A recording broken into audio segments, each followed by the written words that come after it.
time to address the elephant in the room.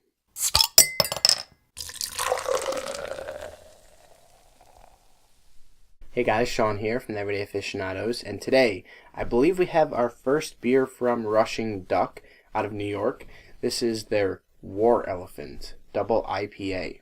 This one is 8.6% ABV and 80 IBUs. They don't give you specific hops, but they say that it has characteristics of citrus, tropical fruits, and pine, loaded with juicy hops with a golden pale color. I think I've had this beer at a brew fest before, but this is the first time I've been able to get my hands on a can of it. They don't can it that often, and I don't think they've been canning it for that long, so it's kind of hard to get your hands on a can. But I do have to say, though, that I absolutely love this can. The label on it, I mean, it is a War Elephant, but it's easily one of my favorite can designs. So very well done. Hopefully the beer inside is just as good as the can on the outside.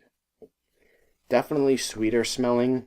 I notice it is kind of a little bit darker too, and you're getting the malt characteristics coming through on the aroma. Like a sweet, grainy, caramelized bread. And sweet tropical in there too, I would say. Like a really ripe papaya or mango. Really ripe orange. Tangerine. Actually towards the candied side of like the tropical citrusy spectrum because of that sweetness that it has, like a candied orange peel, maybe like a candied mango, like a dried mango. Definitely a floral note in there too, almost like a flowering potpourri type character. Grapefruit, like a candied grapefruit peel. Yeah, smells pretty decent. Cheers.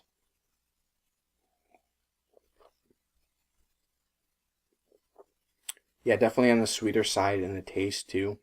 Not overly sweet, not overly malty. Has a really nice balance to it. Getting that sort of grainy, sweet, caramelized bread is really the best descriptor I can come up with for the malt backbone. It complements the sweeter, tropically citrusy hop characteristics. Not overly juicy, I wouldn't say.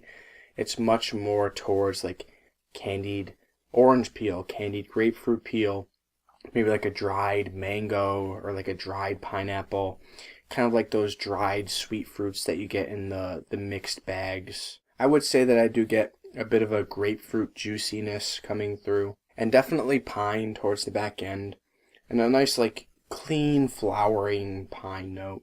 Solid floral characteristics in there, a zestiness, maybe even some lemon-like notes.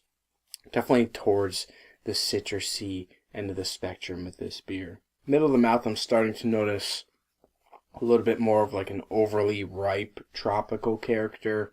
It's like an overly ripe mango or papaya, something like that. It kind of blends into like an earthiness, kind of blends into that pine towards the back end. The finish on this one, definitely bittersweet. You get some of the lingering malty sweetness on the palate, as well as the pine lingering, and a little bit of citrus on top of that. This one is going to get an A- for me. I was thinking about B+, but I'm settling on that A- grade. It might change by the time the review gets posted, but to me it's a really solid, really well-balanced double IPA. And it's actually at the tipping point for me, I would say. If it was any more shifted towards the malt side of the spectrum, it would easily be bumped down to at least a B. But for what it is, a really solid double IPA. If you can get your hands on it, it's worth a try, especially if you enjoy your hoppy beers to be really well balanced. What do you guys think of War Elephant? What do you think of Rushing Duck? Have you had any beers from them? Let me know your thoughts in the comments below. Until next time, drink responsibly and passionately. Thanks for watching.